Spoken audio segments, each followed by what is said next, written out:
said, right, I'm just coming. I'm coming back. I can't not work. So he got changed and we started acting the scene. He was only supposed to shoot the day afterwards. And it was weird because Laurie Holden said to him, what's it like? You're just living the dream. You get to go work with Scorsese. And he said, this is the dream here. This is the greatest atmosphere I've ever been involved in on any set. And Sarah Wayne Kelly said the same thing. He says, this is the third time I've killed John. Well, it's actually the second time, but I like to think the other one as a family killing via my son. Only in this crazy job can I still keep bringing people back from the dead in my imagination and shoot them again. Sweet. Okay, and then there's another great interview on Entertainment Weekly with Glenn Mazzara. It's slightly spoilery, not that much, but if you just don't want to hear any spoilers, go ahead and move on to the next section right now. So, but it's just slightly. So they asked, tell me about the scene with John Bernthal coming back to play Shane as a hallucination of Rick's. Where did that inspiration come from and how did you pull it off? He says, we wanted to amp up Rick's hallucinations. We have this thing from the comic book in which he's talking to Laurie on the phone, and it would not be realistic to suddenly have him back to square one, and all of that was forgotten. So the idea that these hallucinations would escalate and become visual is interesting, I think, especially under duress. Rick has a type of post-traumatic stress syndrome that he's fighting here. So he kept that a secret and called John, and John was game to come back. And we were really looking forward to seeing the audience reaction when they see that, because sometimes spoilers do get out, but we were able to keep that one a secret. So I was happy with that. Yeah, I didn't know. I think they're pretty good at keeping secrets on this show. Yeah. Not too many spoilers leak out. No, that's not true. A lot of them do, but you just don't hear them. Because if you go on romersandlurkers.com, they spoil everything on there. Really? Yeah. Wow. And I stay away from the spoiler words on there because I don't want to hear it. Do they make it clear like which pages are the spoiler pages? They try. Sometimes Gracie Lou's actually a moderator on there, so she has to like put the boot down sometimes. Right. Okay, still the same interview. Why does the governor turn on Merle and announce him as a traitor? Well, Merle came back and said he killed Michonne, so he lied. Pretty much what you said. Yeah. I'm not even going to finish that. They say the governor has been spending the entire episode trying to keep Andrea from realizing it is her group of former friends that has infiltrated Woodbury, but then unmasked Daryl at the end. Why? Mazzara says he's transformed. He's not going to be duplicitous. He's now focused on vengeance, on making people pay. And you're either with him or you're not. That's where the governor is. In a way, he's rejecting the duplicity and the politics of what he's been doing for the first half of the season. Now he's starting down a much darker road. And the governor we'll see in the back half of the season is very formidable and is much darker. And we take him to some pretty scary places. So there's a little clue as to what's coming up with him. And he's very sad because he's no longer his penny. And I'm guessing, I don't know. I wouldn't bet a Heineken on this, but I think Andrea's still going to stick with him. But we'll see. Maybe not. I don't know. One more. Michonne is something of a loner and used to being on her own, but she basically asks into Rick's group at the end. Why? Is it to finish off the governor, get Andrea back, or has she finally found a team she can trust? He says, that's a great question. I have no clue. No, just kidding. He says, that's something I spoke a lot to Denai about, and also Andy when we were shooting this episode. There's some altruism when she shows up at the prison and says, hey, they got your guys. And she eventually puts together in that process that this is Andrea's group. She doesn't immediately know it, but she has that information. She withholds that information because she's planning to use Rick and his group as entry back into Woodbury because she wants vengeance on the governor for sending Merle after her. Why would withholding that information affect that? I don't know. I get it. She's there to kill the governor. When she goes through the fight with the governor, look at her life and look at the state that she's in. What's going to happen to her? She's clearly going to die and nobody's going to know or care. In a sense, she's hit rock bottom, and the only way for her to heal herself is through connecting with another group.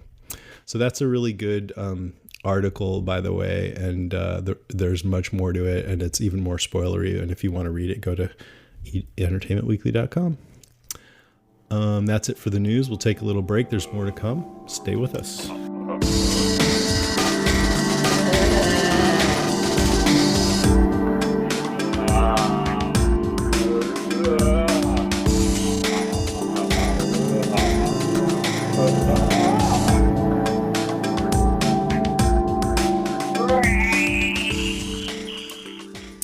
All right, we're back, and it's time for listener moans, groans, and grunts.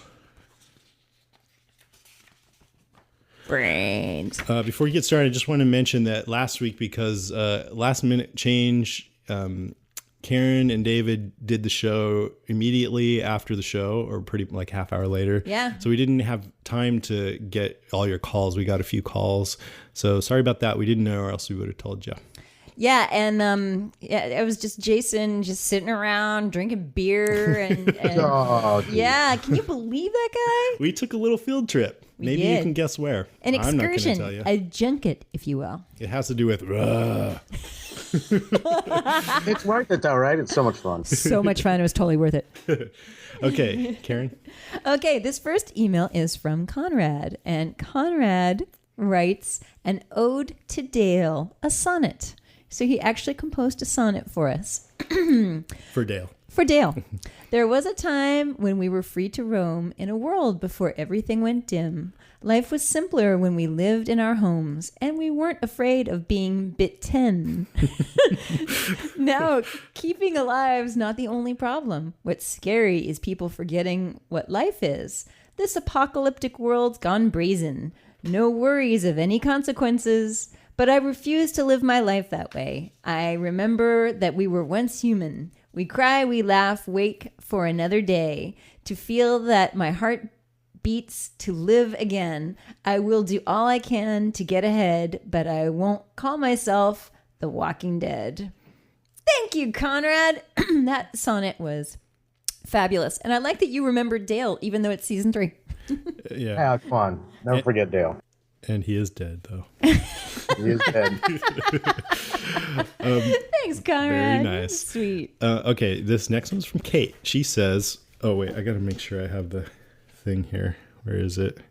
I'm going to have to cut out all this. Okay, here we go. So she says, my 9-month-old Cassandra has just learned to walk and lurches around our house making great zombie sounds. Also, my husband and I substitute the word brain for pacifier in hopes that someday soon she will demand brains from us on a regular basis. Do you really do that? That's pretty awesome. So here's their little baby.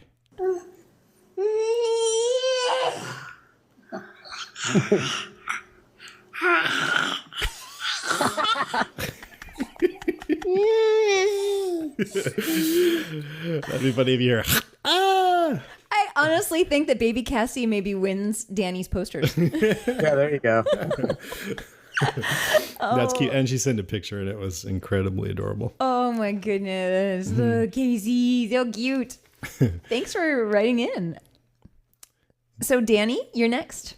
Okay, this is from Tony. Why do Rick and the group seem resistant to adding more people to the group? It's been prevalent throughout the season and really showed in this episode. In the comics, they seem open to more people, but cautious. In the show, the group seems to believe in isolation is the best policy. What do you guys think? What do you think?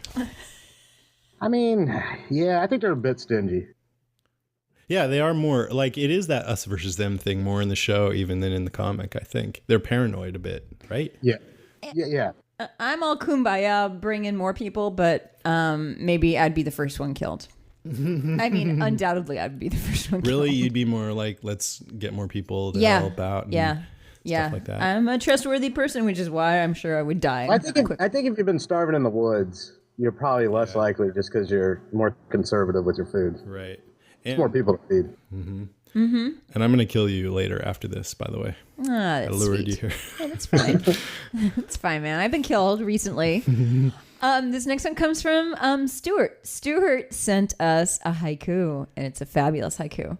Beth's 17, and Carol's not a lesbian. That's interesting. Thank you, Stuart. That was such a great scene, by the way. We didn't really mention it, but it's hilarious. It was. You got the short hairs.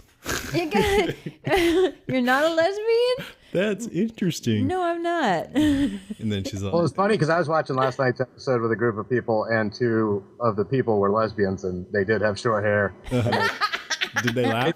They thought that scene was funny. Yeah. And he's all, oh, you're not. That's interesting. And she goes, no, it's not. No, it's not. No, it's not. All right. This is from Forrest from Pennsylvania. Regarding Carl saving Tyrese's entire group, I'm enjoying this little meme the show has going that every time Carl rolls out, he's going to get shit done. I also appreciated that he showed zero emotion at the thought of blowing away this complete stranger who was Bit. Which makes sense because after blowing away your own mother, who cares about the woman who he doesn't know from a ham sandwich? Right. I'm becoming a huge fan of this grown-up, no-nonsense badass trapped into 12-year-old's body. It's probably wrong to root for him to continue his evolution into an unsentimental bastard, but growing up in this world as an adaptable young kid probably puts him in a unique position to evolve and survive here. And I hope the writers keep exploring that. Yep, I couldn't agree with you more. And by the way, Forrest, I love Forrest's writing. Forrest, you have a way with words. Yeah. Keep writing us. And he goes on, instead of stabbing Penny through the head, Michonne should have just pushed Penny into the governor and let her take a few chomps at dear old dad if he wanted her back so badly. Then Michonne could have cut off both her heads while they wrestled. I was thinking he was going to do that, or she was going to do that, actually. Shove her right into him. But then we would have missed her drinking the zombie aquarium water. That's true. That would have been a shame. And Governor being stabbed in the eye. Right. Danny? Yeah, this is from Dustin, spelled with a Y. With the appearance of Tyrese, do you think Daryl is done for? I love Tyrese in the comics. He is one of my favorite characters. But in the show, Daryl is Rick's right-hand man.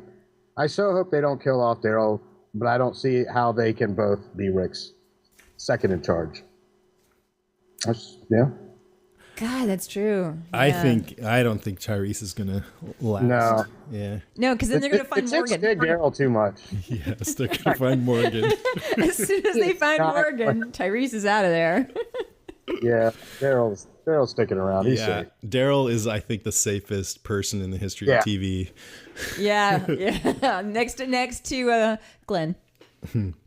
I would say Glenn would go before Daryl. Oh yeah. Really? Yeah. Daryl's too loved.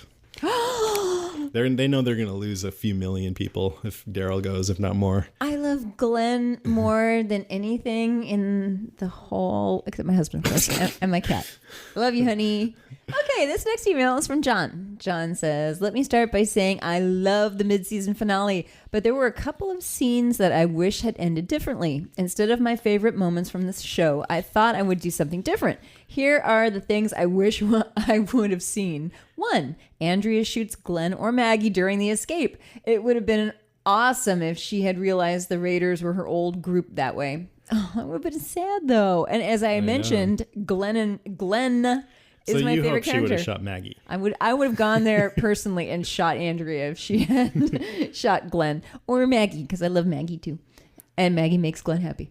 2, the guy Maggie shanked with the walker bone lives, just to see what happens. Yeah, I want to see that, too. Does he turn into a walker? If he's shanked by a walker bone, do you turn into a walker? You should. Yeah, right?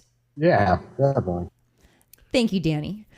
3, Michonne turns Michonne turns Penny loose on the governor. That would have been a very uncomfortable scene, even more than Michonne shoving a sword through the back of her head right in front of her father. Here. Yeah, you're right. Those are good. I like those. Okay. Good.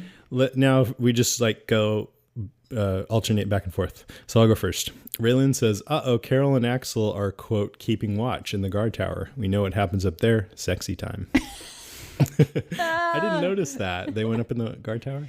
Well, we know that Carol was in the guard tower. I didn't think Axel was up there, too. They never came down. Yeah, they were up there. Was it rocking? Okay, go ahead. You go ahead, Danny. Am I supposed to say this? Talk about You can say it. All right, Tyler. Damn it, Oscar. Fuckity fuck.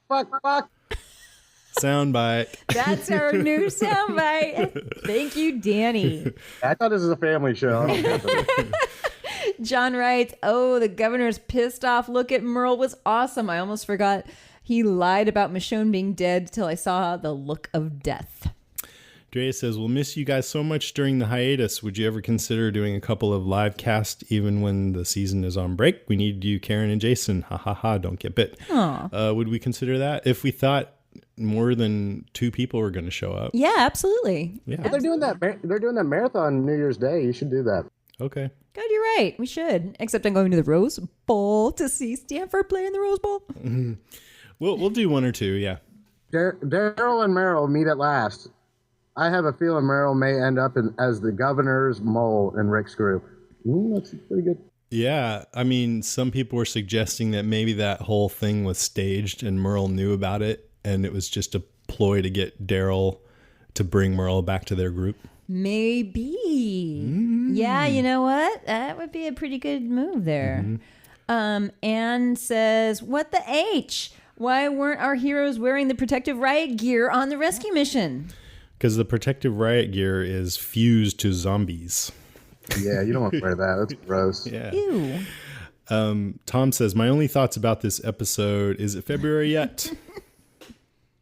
Poor Tom. He's got a long ways to go. Yeah, it is.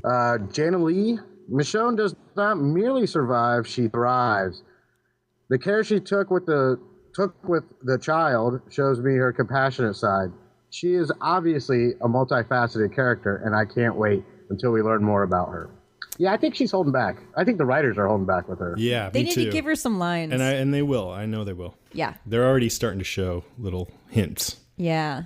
And Jason, not you, writes, hate what they've done to Andrea's character, but it'll mean more when she comes back, and she better come back. Great to finally have Tyrese and his hammer. Hammer? I don't agree. I think Andrew's too far gone. Anyway, Terrence says, Tyrese uses a hammer a lot in the comic, I think. Yeah. Terrence says, I may be the only one to think so, but Carol is looking more and more attractive as the show goes on. It hasn't been that long. Really, it hasn't. She's a pretty She's a actress. pretty girl. She is pretty. Yeah, she is. She really is. She's just got that. Yeah, it's the offbeat good looks that she has. Yeah, yeah. I agree. She is getting more attractive too. It's like, I think partly it's because in the first part of the show, she was a battered wife. So she was just kind of, downtrodden. And then she lost Sophia and she was depressed and practically suicidal. And now she's finally starting to have maybe just be more independent or something. Enough time has passed? Yeah, maybe. Yep. They have set, this is Evan. They have set Andrea up with an opportunity for redemption. She is seriously considering what she has gotten in bed with this time. I don't think she is all on board with killing Daryl. She knows she still owes him from when she shot him. I think she will somehow intervene for Daryl's sake.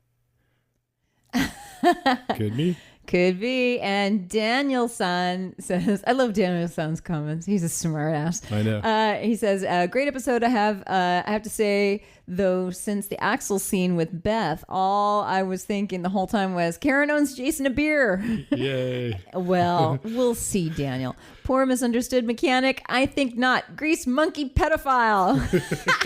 No, when he said interesting, he was probably just saying interesting. Only one more year till you're legal. There you go. And he said he's been locked up, and then he's also looking around like there's not much options here. Yeah, That's right. That is true. They did play it so that he could be legit. Yeah, come on.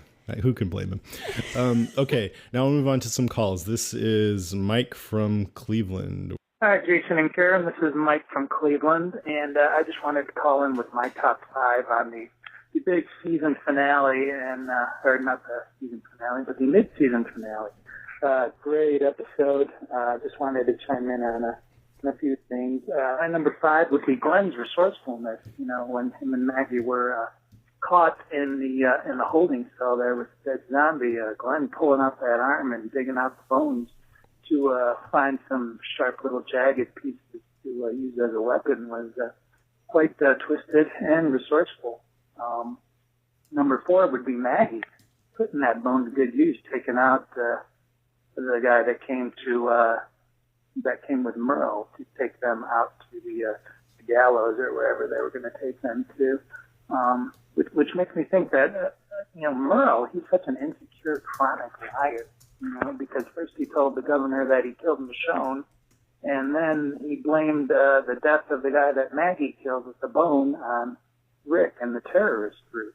So, every time something makes him look bad, he just kind of lies about it, which I thought was interesting. My number 3 was Axel.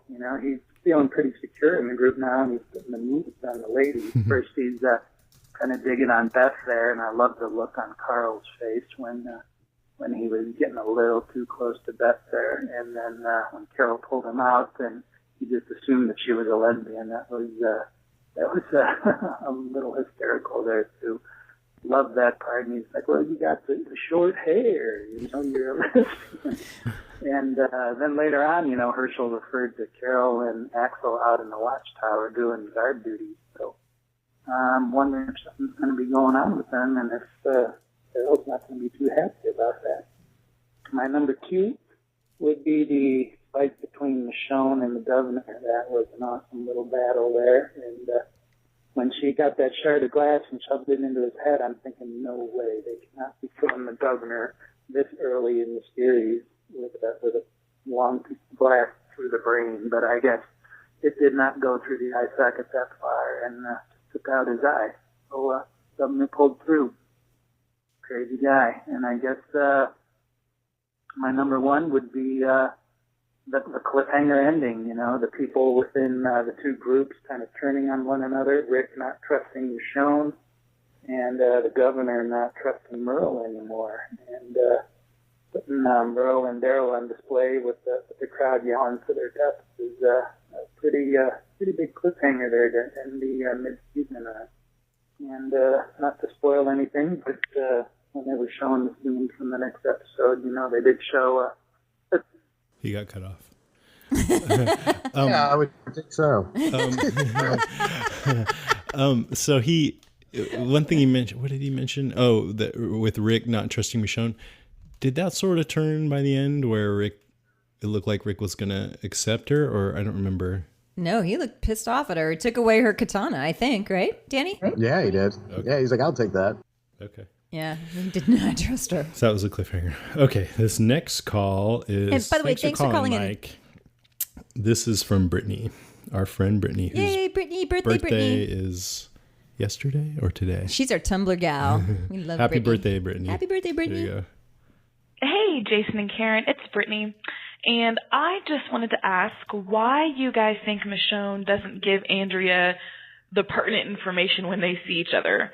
I mean, it really could be as easy as saying, your friends Glenn and Maggie are here, and the governor and Meryl have been torturing them. Or even because she'd known who Andrea's group was. I mean, names have been dropped plenty of times. I mean, especially Rick's, in regards to talking to Merle and saying, yeah, Rick went back for you. And that's been said plenty of times in front of Michonne to Merle. I mean, why didn't Michonne just tell Andrea that she found Rick and the gang and that they were there for Glenn and Maggie?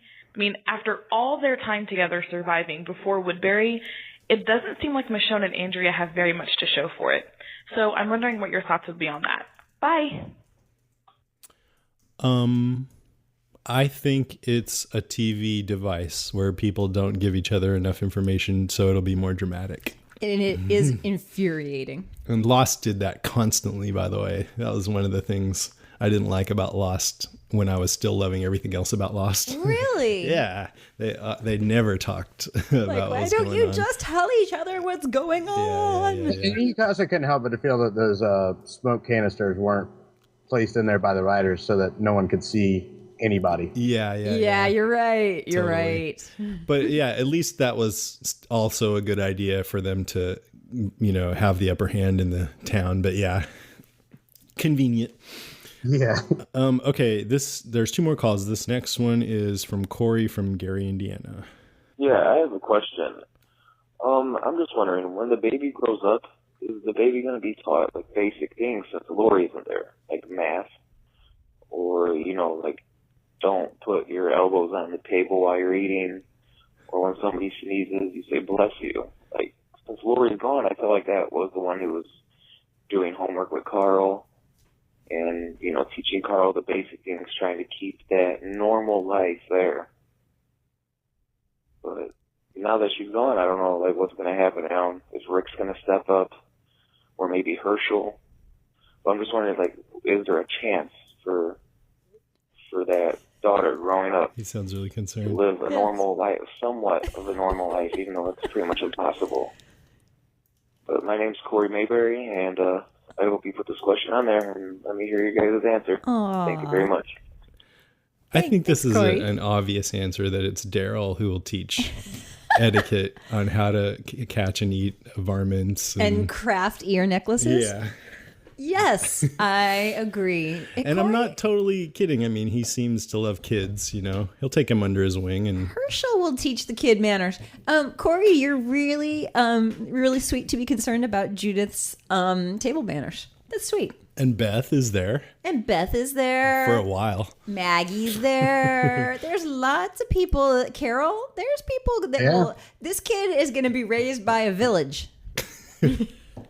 Well, I think Rick, when he saw that Carol was still alive, he was like, "Sweet, the babysitter's still alive." Yes, thank God. Whew.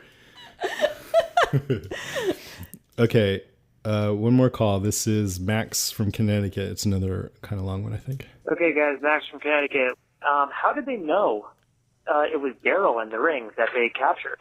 You know, did Daryl in the middle of a firefight just, stop and say, "Yo, hey guys, chill. It's me, Daryl. I'm the brother of Merle. It's all good."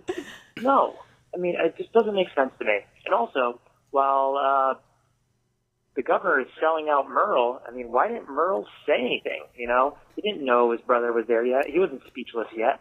Why didn't he say, "Well, this guy, what about the governor? You kill a bunch of army guys and steal supplies from everyone"? I don't know. It just kind of seemed a little bit, not thought out there.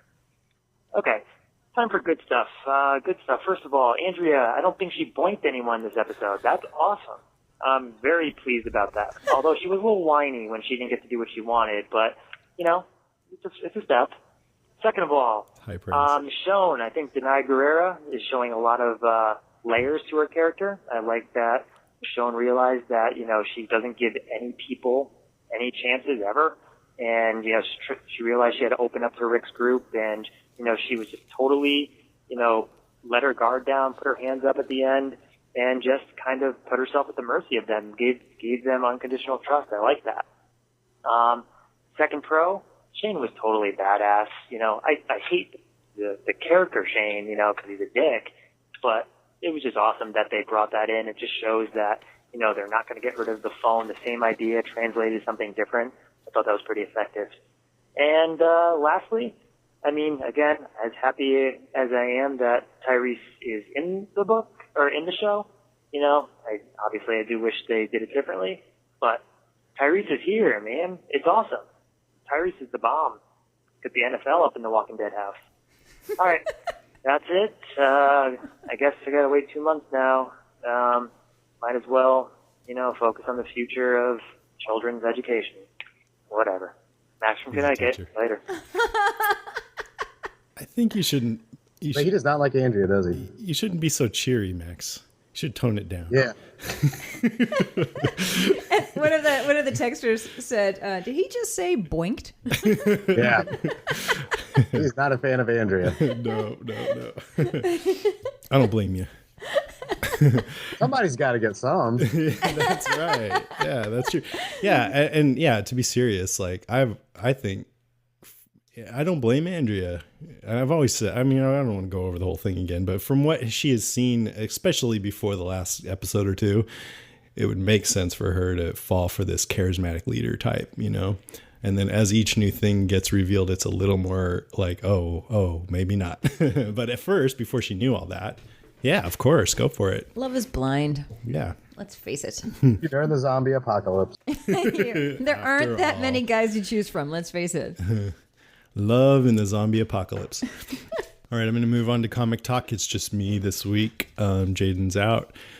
Remember, if you are not a fan of the comic, or if you don't read the comic and you don't want to get spoiled on something that might have happened in the comic and might happen on the show, then you should probably not listen to this section, because I'm just going to talk all about what's in the comic. So if you don't want to get spoiled on that kind of thing, move ahead. Otherwise, here we go. So, we're getting into the part of the comic that was really fucked up, basically, because the governor, as you remember, he captures Michonne and Rick and Glenn and just brutally rapes and tortures Michonne, and that's the first time he's met her, so he really has no specific reason to be upset with her, but he's just trying to get information out of her, I guess, and he's already just an evil bastard. So I think they're trying to kind of gradually bring him up to that. Some people have speculated that the scene with Maggie where he kind of bent her over the table was supposed to take the place of what happened with Michonne. But based on this interview segment I'm going to read from you, I don't think that's true. So this is from that same interview with Glenn Mazzara from Vulture.com. They say, in the comics, the governor rapes Michonne repeatedly early on, and she takes his eye as revenge. Why did you decide to pull back that behavior, even if just for now? He says, I felt it was important to develop this character. If he's a person who's into rape and mutilation, the audience may not buy into that. They may reject him completely, and he would just be a villain, and it would just be a matter of time before he's taken down. Now, I like this character, and I want this character around for a while, so if he rapes Michonne immediately in the story and our formidable heroes do not eliminate that evil immediately, they look powerless. It's weird to keep saying the word rape, by the way. I don't like it. But anyways, I felt that that was something you'd have to build to. When he tells Maggie to take her shirt off, he's using it to terrorize her. Rape is an attack of violence, and he's using the threat of violence to terrorize this woman. When he realizes that she's not going to give up information he wants, he figures it's a waste of time and he needs another attack. He's very thoughtful about this, and it's interesting to me to create a character who uses rape as a political weapon and not necessarily as an individual attack. If you look at some of the wars in Africa, you see rape is used as a political weapon or has been. That's something I've discussed with Denai, who grew up in Africa. The idea of rape as a political weapon, as a larger political statement to be explored throughout The Walking Dead, is a tall order and something that I could see the governor using, but you have to plant a seed and develop that carefully. My son just came in here, by the way, and then he was sad because my wife took him away and he wants to see me. But I'm going to finish this. So it's very difficult material to write. And the last thing I want to do is be disrespectful and not take it seriously or do it just for sensational reasons, like it was in the comic, basically. What we're setting up is that the governor could see rape as a political weapon. It could be a means to an end. That's within his character. Now, if the story takes us to a place where he decides to rape somebody, at least we understand part of his motivation. I'm not saying it will or won't happen. It's a fundamental trait in the comic book character, and it's something that we gave a lot of consideration to about how to do it on our show. So, I mean, to me, that just like pretty much flat out states that you got a little taste of how he uses that, and it's going to go further, and probably with Michonne. And I can see now, especially since, Michonne killed his zombie daughter, that he's going to hate her even more and do unspeakably brutal things to her. We'll see. Maybe this is just sort of, a fake out or something, but that seems to be what he's saying. Let's move on. So they introduced Tyrese, who I mentioned was one of my favorite characters from the comic. In the same interview, they say Carl winds up saving Tyrese, another character from the comics who's introduced in this episode, leading his own group of survivors. Why bring him in now, and how will he change the dynamic of the prison? He says, we introduced Tyrese now because it will complicate Rick's life even further. We delayed introducing Tyrese until this point because we had a lot of new information for the audience. We had the governor, Michonne, the reintroduction of Merle, the prison, Woodbury. Now that all that stuff is up and running and people understand the dynamics, I want to throw another curveball into the mix, just to make it completely challenging for Rick. So while he's away and at Woodbury and trying to rescue different people, now all of a sudden the group of strangers are in the prison. This will be very important in the back half of the season as Rick doesn't trust anyone. So I guess he'll come back and have conflict with Tyrese and his group. I mean, one of the things I liked about Tyrese in the comic was that he's sort of fulfilling this role that Daryl's fulfilling now, a number 2 guy for Rick, until they totally end up at odds and practically killing each other. So I don't think it's going to happen that way in the show, though. I think Rick's already got his number 2, and sounds like he's just going to come back and go, who the fuck are you guys? And there's going to be conflict right away. We'll see. Tony wrote on our Facebook page, said, Tyrese, as a comic book reader, I love Tyrese. And not only did we get him, but we also got Alan, Donna, and Ben. And I didn't even pay any attention to the names of the people who were with Tyrese, but Alan and Donna were characters from the comic. I don't remember Ben. Was Ben one of their sons or something? Anyways, that'd be cool if they, brought in some of the storylines that came with those two. I think, was it Alan that got his leg chopped off? And they already did that with, Dale got his leg. I think Alan got his leg chopped off too, but it didn't work. Yeah, I think that's what happened.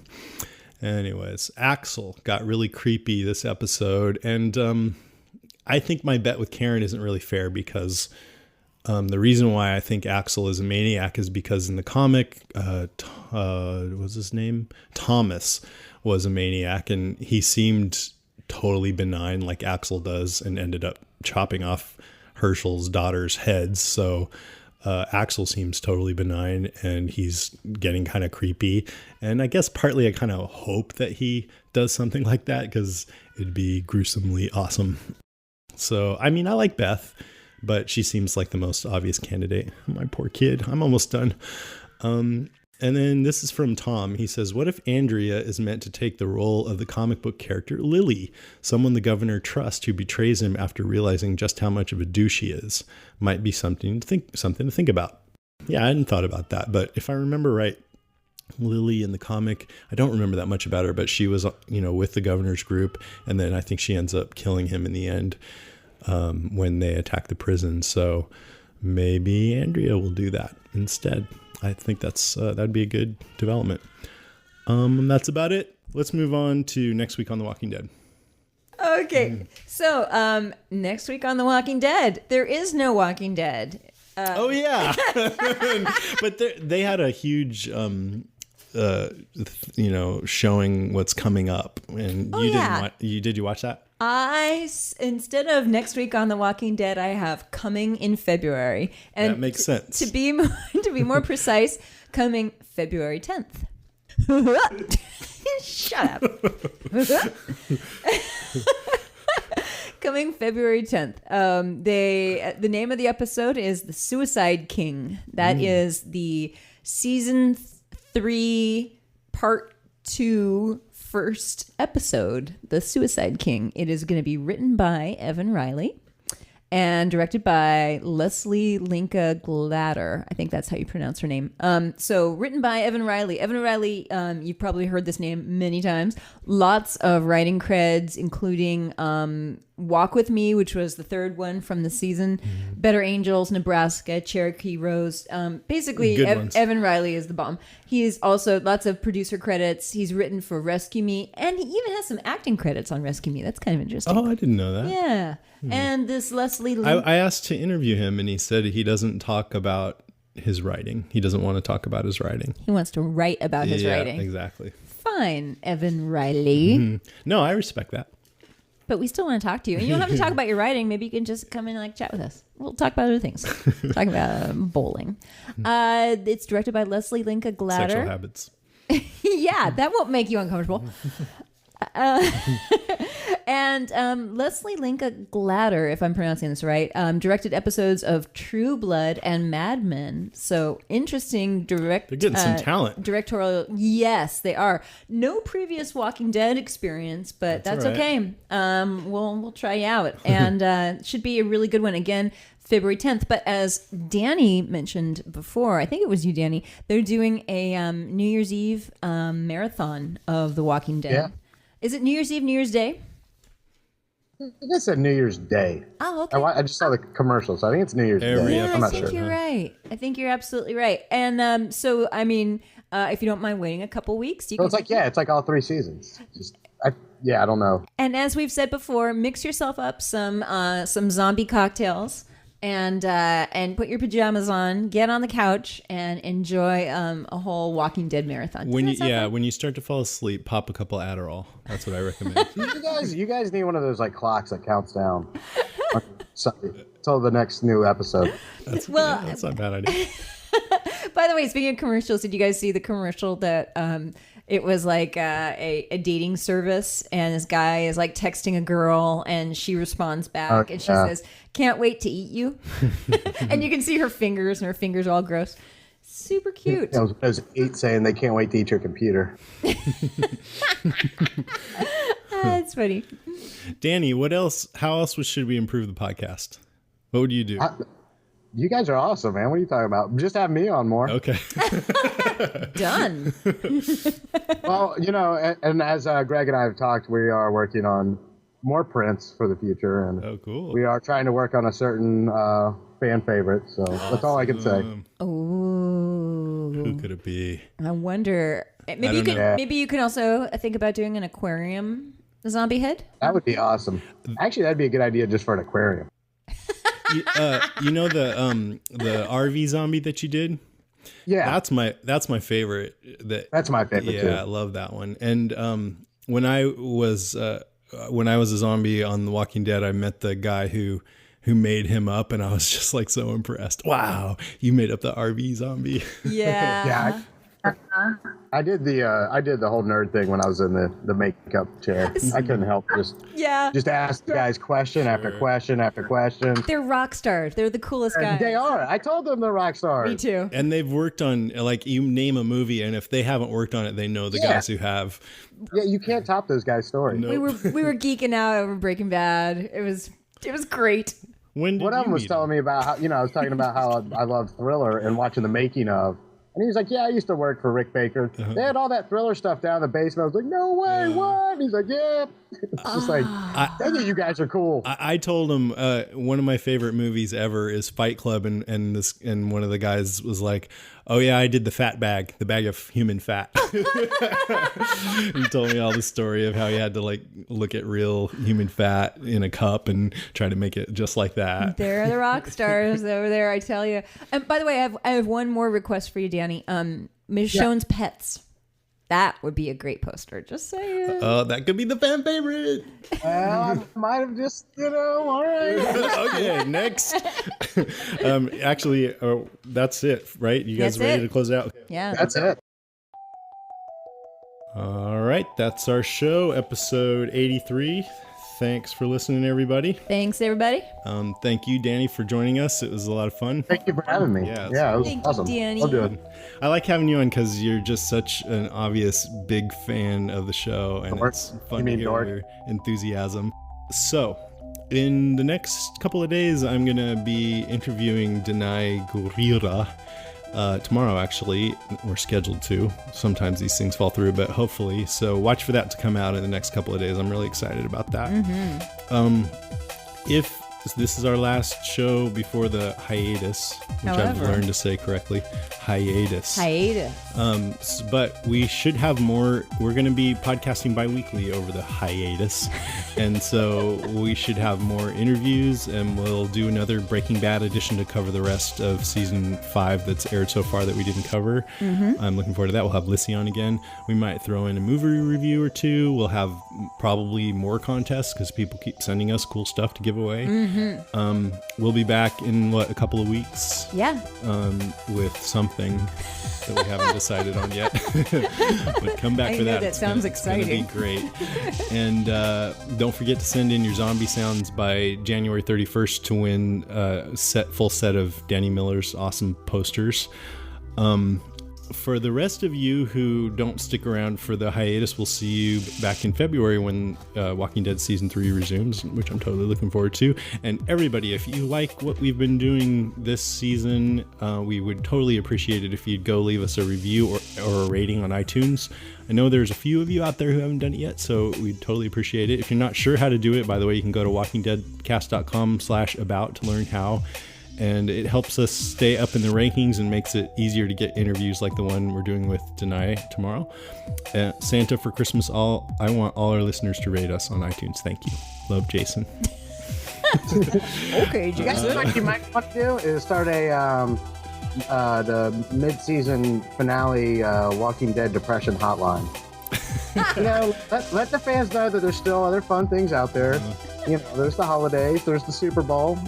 Come on, there's things to look at. But actually, if somebody calls in, they're like, I don't know what to do. I'm really bored and there's no zombie. And I'll just be like, ugh. We'll have a zombie staffing it. Oh, that's nice. It's like getting counseling. There's plenty of stuff to do. There's the Walking Dead game I mentioned. There's novels. There's another Walking Dead game out. There's a new zombie movie coming out called I think Warm it's Bodies. Warm Bodies. We can review that. We should, though it's a little dubious because it looks like they're trying to make it into a teeny bopper romantic comedy with zombies. But it looks kind of cool though. In. In the meantime, if you'd like to leave us a message, you can call us at 650-485-DEAD. That's 650-485-3323. You can email us at brains@walkingdeadcast.com. You can check out our website at walkingdeadcast.com, and don't forget to click through our Amazon link on there whenever you shop at amazon.com. And a bunch of you have been doing that, and so I just wanted to mention I totally appreciate it. Thank you so much for doing that. We're also on Twitter at Jason and Karen, on Tumblr at walkingdeadcast.tumblr.com, and on Facebook at facebook.com/deadcast. All right, that's our show. Thanks for listening. Don't get bit. Brittany Duke. What does it mean to live for the common good? Introducing the Garrison Institute presents The Common Good, the brand new podcast from the Garrison Institute, a leading not-for-profit organization exploring the intersection of contemplation and engaged action in the world. Hosted by me, Jonathan F.P. Rose, a co-founder of the Garrison Institute, the series dives into the threads that bind us all. First, you'll discover the interdependent nature of life with environmental entrepreneur Paul Hawken and trailblazing plant intelligence researcher Monica Gagliano. Next, we unlock the mysteries of the mind with renowned psychiatrist Dan Siegel and Pulitzer Prize-winning author Siddhartha Mukherjee. Finally, we experience compassion and action with social justice activist Conda Mason and environmental leader Bill McKibben. We invite you to listen, reflect, and join us in acting for the common good. Follow the Garrison Institute presents The Common Good on Apple Podcasts, Spotify, or wherever you are listening now.